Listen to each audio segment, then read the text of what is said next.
ओम शांति। आज 25 मार्च 2022 के बाबा के अनमोल मधुर महावाक्य सुनेंगे। आज की मुरली में बाबा हम बच्चों को बेहद का वैराग्य दिलाते हैं, क्योंकि मुरली का गीत भी बजा है, मरना तेरी गली में, जीना तेरी गली में। तो बाबा कहे तुम बच्चों को पहला पहला निश्चय ये होना चाहिए कि यह दुनिया अब गई की गई। ये पुरानी दुनिया बहुत छीछी दुनिया है। इस पुरानी दुनिया से कहीं भी दिल नहीं लगानी है। बाबा कहे अब तुम्हारी दिल नई दुनिया से हो। दूसरी बात जो बाबा ने कहा कि बच्चे दलाल से प्रीत नहीं लगानी है, प्रीत हमें शिव बाबा से लगानी है, जो हमें नई दुनिया का वर्षा देते हैं। तो सुनते हैं बाबा के मधुर महावाक्य। ओम शांति। मीठे बच्चे, बाप ही तुम्हारा बाप, टीचर और गुरु है। उनका जीते जी बनकर माला में पिरो जाना है। बाप ही तुम्हारा बाप, टीचर, गुरु है। उनका जीते जी बनकर माला में पिरो जाना है। आज की मुरली से प्रश्न है, तुम बच्चे किस निश्चय के आधार से पक्के ब्राह्मण बनते हो? किस निश्चय के आधार से पक्के ब्राह्मण बनते हो? उत्तर है, तुम्हें पहला निश्चय हुआ कि इन आंखों से देह सहित जो कुछ दिखाई देता है ये सब पुराना है। यह दुनिया बहुत छिछी है, यह हमारे रहने लायक नहीं है। हमको बाप से नई दुनिया का वर्षा मिलता है। यह निश्चय के आधार से तुम जीते जी इस पुरानी दुनिया और पुराने शरीर से मरकर बाप का बनते हो। तुम्हें निश्चय है कि बाप द्वारा ही विश्व की बादशाही मिलती है और कोई नहीं, एक बाप के द्वारा ही हमें विश्व की बादशाही मिलती है। आज की मुरली से पहले गीत बजा है, मरना तेरी गली में, जीना तेरी गली में। ओम शांति। यह बच्चे गीत गाते हैं। जो पत्थर बुद्धि थे वह अब गीत गाते हैं, इसलिए पारस बुद्धि बनने के लिए। एक गीत भी है कि पत्थरों ने गीत गाया।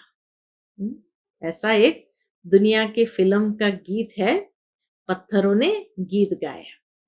बाबा कहे वह पत्थर तो गीत नहीं गाते, परंतु पत्थर बुद्धि मनुष्य गाते हैं। कितना सुंदर बाबा एक एक सेंटेंस का भी अर्थ निकाल देते हैं कि पत्थर बुद्धि मनुष्य गाते हैं। अब तुमको ईश्वरीय बुद्धि मिली है। ईश्वर ने अपने बच्चों को बुद्धि दी है। जब हम ईश्वर के बने हैं तो देह सहित हम सारी दुनिया को भूल जाते हैं, क्योंकि यह रहने लायक दुनिया नहीं है। बहुत छीछी है, इसमें बहुत खिटखिट है, गोरख धंधे हैं, कोई सुख नहीं है। इसलिए हम आपके गले में पिरो जाते हैं। बेहद का वैराग्य बाबा दिलाते हैं। बहुत खिटखिट है, छीछी दुनिया है, गोरख धंधे है, कोई सुख नहीं है। इसलिए हम आपके गले में पिरो जाते हैं। अपने को आत्मनिश्चय कर हम आपके ही बन जाते हैं। बच्चे अंदर से पक्का करते हैं कि बाबा हम आत्मनिश्चय कर आपके ही बन जाते हैं, तो पुरानी दुनिया, पुराने शरीर से दिल हट जाती है, क्योंकि जानते हैं आपसे हमको नई दुनिया का वर्षा मिलता है। सभी बच्चे जानते हैं बाबा से हमें नई दुनिया का वर्षा मिलता है। जब तक ये निश्चय नहीं तो वो ब्राह्मण बन न सके। जीते जी बाप का बनना है। निराकार बाप को ही कहा जाता है बाबा। आप हमारे बाप भी हो।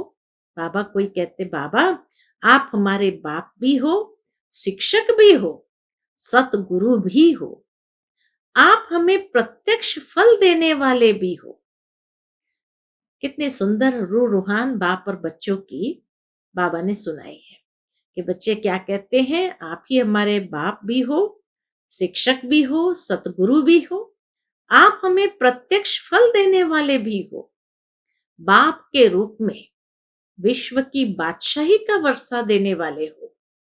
शिक्षक के रूप में सारे ब्रह्मांड और दुनिया के आदि मध्य अंत की नॉलेज देते हो।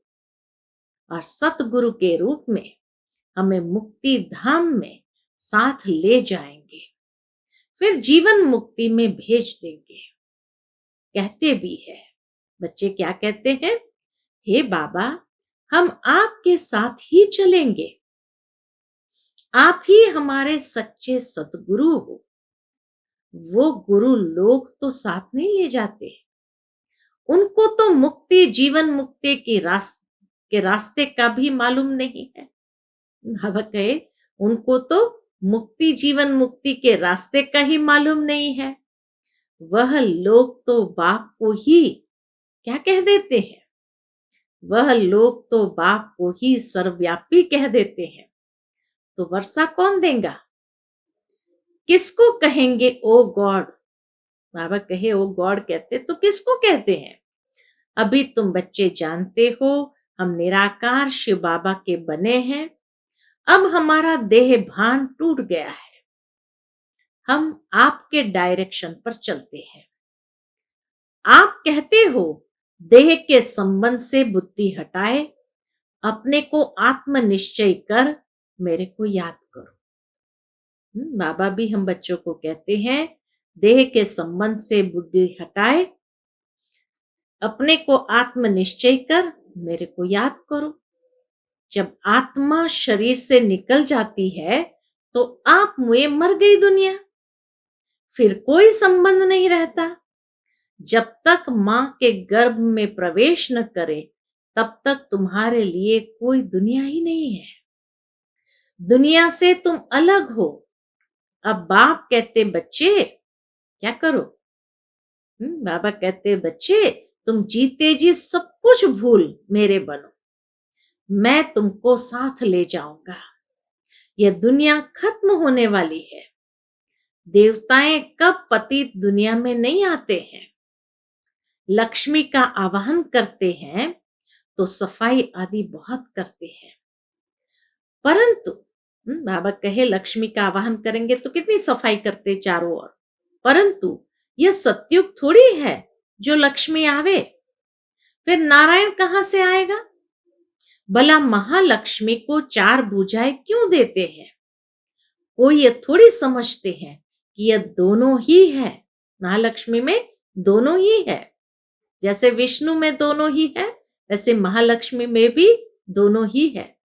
ऐसा तो कोई चित्र बन नहीं सकता जिसको चार भुजाएं हो, फिर दो मुख देना चाहिए, चार टांगे तो कभी नहीं दिखाएंगे, क्योंकि ऐसा तो मनुष्य कब हो न सके। यह सब समझाने के लिए है कि ये युगल लक्ष्मी नारायण है। अलग होंगे तो दो भुजा दो टांगे भी होगी। बाप कहते हैं पहले पहले ये निश्चय कराओ। कौन सा, पहले पहले ये निश्चय कराओ कि हमारा बाप टीचर गुरु तीनों ही है, वह हम सबको साथ ले जाएगा। उनका कोई चेला चाटी नहीं है। जो पिछाड़ी में ज्ञान देगा वह साथ ले जाएगा। बाप समझाते हैं अब वापस जाना है, क्योंकि नाटक पूरा होता है। बाप कहते हैं सबका गति सदगति दाता, पतित पावन मैं हूं। बाबा ही सबका गति सदगति दाता पतित पावन है, कालों का काल हूं। यह जम घटो आदि का साक्षात्कार होता है, क्योंकि पाप करते हैं तो सजा भी खाते हैं। बाकी जम घट आदि है नहीं। आत्मा एक शरीर छोड़ दूसरा लेती है, गर्भ में सजा मिलती है तो त्राही त्राही करते हैं। अब पहले पहले बच्चों को यही निश्चय करना है, कौन सा, कि यही हमारा बाप टीचर सतगुरु है। बाबा कहे ये पहला पहला निश्चय करना चाहिए कि यही हमारा बाप टीचर सतगुरु है और एक को ही याद करना है। रचता भी एक होता है, 10 या 100 रचता नहीं है, न कि 10 दुनियाएं हैं। बच्चे कहते हैं बाबा हम आपके गले का हार बने, फिर हमारी रुद्र माला बनेगी। इस समय तुम ब्राह्मण पुरुषार्थी हो, तुम्हारी माला नहीं बन सकती। क्यों नहीं बन सकते? क्योंकि तुम गिरते चढ़ते हो। तो बाबा कहे तुम्हारी माला नहीं बन सकती क्योंकि तुम गिरते और चढ़ते हो। तुम जानते हो हम बाबा की माला बन फिर विष्णु की माला बन जाएंगे। पहले पहले आपकी निराकारी माला परमधाम में आएंगे, फिर साकारी माला बन विष्णु लोक में आएंगे। मनुष्य इन बातों को नहीं जानते। बच्चे कहते हैं हम आपके जीते जी बने हैं, नहीं तो साकारी मनुष्य को एडॉप्ट करते हैं। यहां तुम निराकारी आत्माओं को निराकार शिव बाबा एडॉप्ट करते हैं। ब्रह्मा द्वारा कहते हैं हे आत्माएं तुम मेरी हो। आज बाबा की मुरली ऐसे महसूस होती है जैसे डायरेक्ट बाबा हम बच्चों से पर्सनल बात कर रहे हैं। तो ब्रह्मा द्वारा कहते हैं हे आत्माएं तुम मेरी हो, ऐसे नहीं कहते हे साकार तुम मेरे हो। यहां निराकार निराकार को कहते हैं मैं आपकी हूं। आत्मा भी कहती है बाबा को मैं आपकी हूं। बाकी जो एडॉप्ट करते वह शरीर को देखते हैं, अपने को भी आत्मा नहीं समझते। भाई भाई को एडॉप्ट करे तो क्या मिलेगा? बाबा कहे भाई भाई को एडॉप्ट करे तो क्या मिलेगा? यहां तो बाप एडॉप्ट करते हैं इसलिए वर्षा देने के लिए। ये बड़ी गुह्य बातें हैं, जो अच्छी रीति पढ़ेंगे उनकी बुद्धि में यह बातें बैठेगी।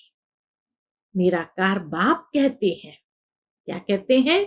देह का भान छोड़ मेरे बनो तो मैं तुमको निराकारी दुनिया में साथ ले चलूंगा।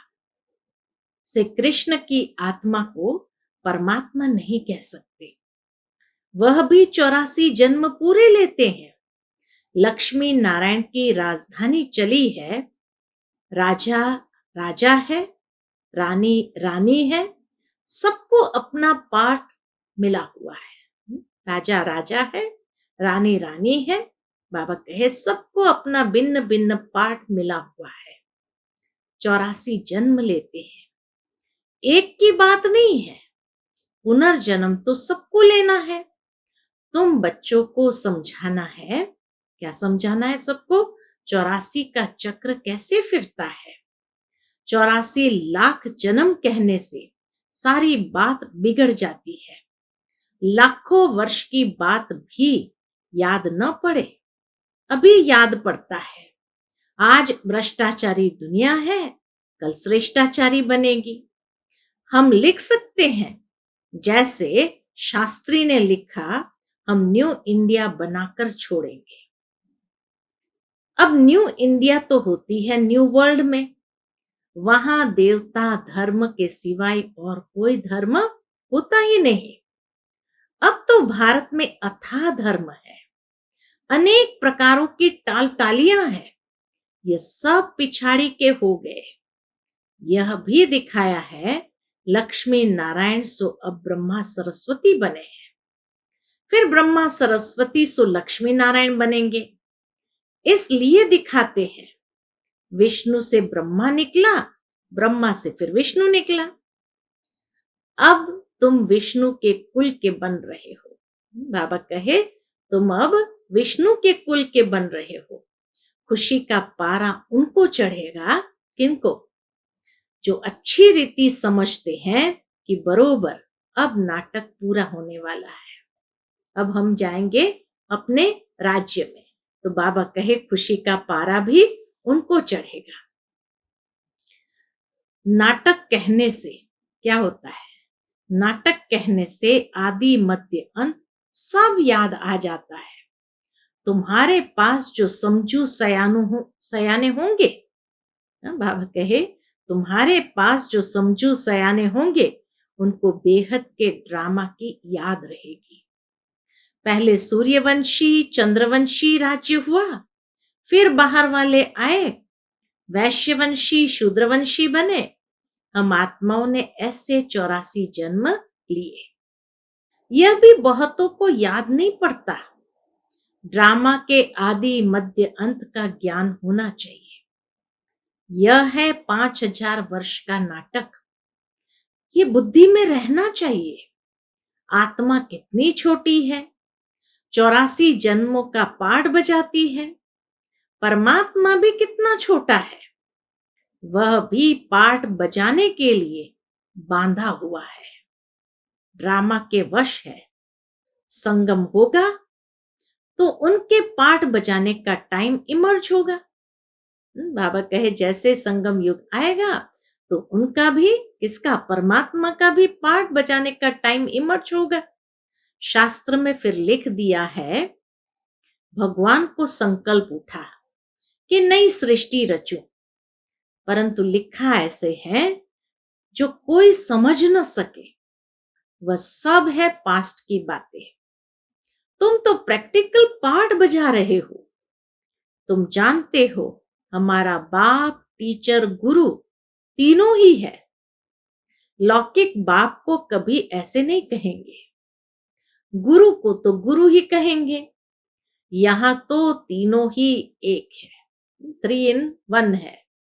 यह समझने की बातें हैं। नॉलेजफुल गॉड फादर को ही कहते हैं। उसमें सारे झाड़ की नॉलेज है। क्यों? क्योंकि चैतन्य है।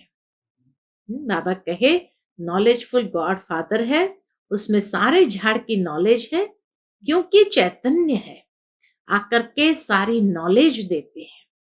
अब तुम बच्चे जानते हो कि हम इस देह को भी छोड़ बाबा के साथ चले जाएंगे।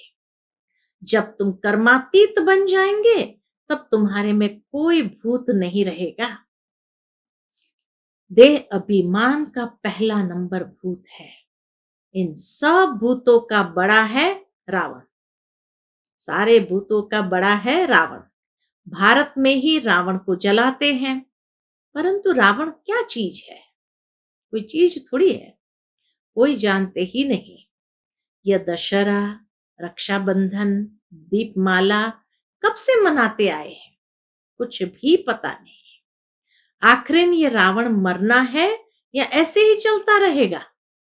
पूछो तो सही। बाबा कहे कि रावण मरना है या ऐसे ही चलता रहेगा? कुछ पता नहीं पड़ता। रावण को जलाते हो, फिर जी उठता है। पहले जलाते हैं, फिर जो जी उठता है, फिर दूसरे साल फिर जलाते हैं। बाबा कहे क्योंकि उनका राज्य है, तो मरता कैसे?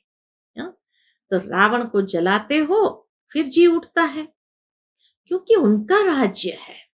सतयुग में रावण होता ही नहीं, वहां योग बल से बच्चे होते हैं। जबकि योग बल से तुम विश्व के मालिक बनते हो, तो क्या योग से बच्चे पैदा नहीं हो सकते? वहां रावण ही नहीं तो भोग का भी नाम नहीं। इसलिए श्री कृष्ण को योगेश्वर कहते हैं। वह संपूर्ण निर्विकारी है। योगी कभी भोग नहीं करते, अर्थात विकार में नहीं जाते। अगर भोगी बने तो फिर योग सिद्ध न हो। अब तुम योग सीख रहे हो। भोगी बनने से अथवा विकार में जाने से योग लग न सके। तुम बच्चों को बाप टीचर सतगुरु तीनों का इकट्ठा वर्षा मिलता है। सतगुरु सबको साथ ले जाते हैं। ले तो सबको जाएंगे, परंतु तुम गले का हार बनते हो। साजन सब सजनियों को ले जाएंगे। पहले साजन चलेगा, फिर सूर्यवंशी चंद्रवंशी, फिर उनका सारा जो घराना है।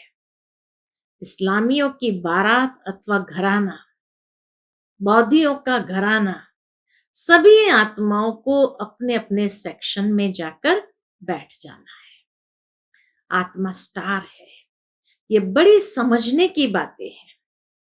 तकदीरवान ही धारण कर औरों को भी समझाएंगे। वह फिर महिमा भी लिखते हैं। फलाने ने हमको समझाया तो हमारे कपाट खुल गए। इसने हमको जियदान दे दिया। फिर उनसे ही प्रीत हो जाती है। उनको ही याद करते रहते हैं। फिर उनसे ही छुड़ाया जाता है। बाबा को सबसे छुड़ाना, दलाल को थोड़ी याद किया जाता है। तो कोई भी देहधारी निमित्त बनता है ज्ञान सुनाने के लिए, लेकिन ज्ञान किसका है? शिव बाबा का है। मुरली किसकी है? शिव बाबा की है। तो शिव बाबा भूल करके अगर देहधारी को याद किया, दलाल को याद किया, तो क्या प्राप्ति होगी? दलाल ने तो दलाली की, खलास। फिर साजन को सजनी याद करती है। ब्रह्मा भी हो गया दलाल। याद उस शिव बाबा को ही करना है। ये दलाल भी उनको ही याद करते हैं। इनकी महिमा नहीं, ब्रह्मा बाबा की महिमा नहीं, तो जो सुनाने वाले हैं उनकी महिमा नहीं। यह तो पतित है। पहले इनमें प्रवेश कर इनको पावन बनाया। बाबा ने सबसे पहले ब्रह्मा में प्रवेश कर पहले नंबर इनको पावन बनाया। एक है पतित, एक है पावन। सूक्ष्म वतन में ब्रह्मा है पावन। उनकी भी शक्ल दिखानी चाहिए। समझानी तो बार बार दी जाती है, परंतु जबकि आकर बाप का बने, बाबा हम आपके हो गए, आप हमारे बाप टीचर सतगुरु हो। बाप कहेंगे मैं भी तुमको स्वीकार करता हूं। कितना प्यार से बाबा कहते हैं, मैं भी तुमको स्वीकार करता हूं, परंतु याद रखना मेरी पथ यानी मेरी इज्जत नहीं गंवाना। मेरा बनकर फिर विकार में नहीं जाना। वास्तव में इस समय सब नरकवासी है। याद करते हैं स्वर्ग को, कहते हैं फलाना स्वर्गवासी हुआ। अरे स्वर्ग है कहां? अगर स्वर्ग गया तो फिर यहां बुलाकर खाना आदि क्यों खिलाते हो? पतित दुनिया में पतित ब्राह्मणों को ही खिलाते हैं। पावन तो कोई है नहीं। परंतु इस छोटी बात को कोई समझ नहीं सकते। बाबा कहे छोटी सी बात को भी कोई समझ नहीं सकते। अच्छा, मीठे मीठे सिकिलते बच्चों प्रति माता पिता बाप दादा का याद प्यार और गुड मॉर्निंग। रूहानी बाप की रूहानी बच्चों को नमस्ते। हम सब रूहानी बच्चों की रूहानी माता पिता बाप दादा को याद प्यार गुड मॉर्निंग और नमस्ते नमस्ते। शुक्रिया बाबा, शुक्रिया। आज की मुरली से धारणा के लिए मुख्य सार है। पहली पॉइंट, ज्ञान देने वाले दलाल से प्रीत न रख, एक शिव बाबा को ही याद करना है। ज्ञान देने वाले दलाल से प्रीत न रख, एक शिव बाबा को ही याद करना है। वही जियदान देने वाला है। दूसरी पॉइंट, इस बेहद नाटक को बुद्धि में रख, अपार खुशी में रहना है। देह का भान छोड़ अशरीरी बनने का अभ्यास करना है। आज का बाप दादा का मधुर वरदान है, अपने भरपूर स्टॉक द्वारा खुशियों का खजाना बांटने वाले हीरो हीरोइन पाठधारी भव। अपने भरपूर स्टॉक द्वारा खुशियों का खजाना बांटने वाले हीरो हीरोइन पाठधारी भव। संगम युगी ब्राह्मण आत्माओं का कर्तव्य है सदा खुश रहना और खुशी बांटना, लेकिन इसके लिए खजाना भरपूर चाहिए। अभी जैसा नाजुक समय नजदीक आता जाएगा, वैसे अनेक आत्माएं आपसे थोड़े समय की खुशी की मांगनी करने के लिए आएगी।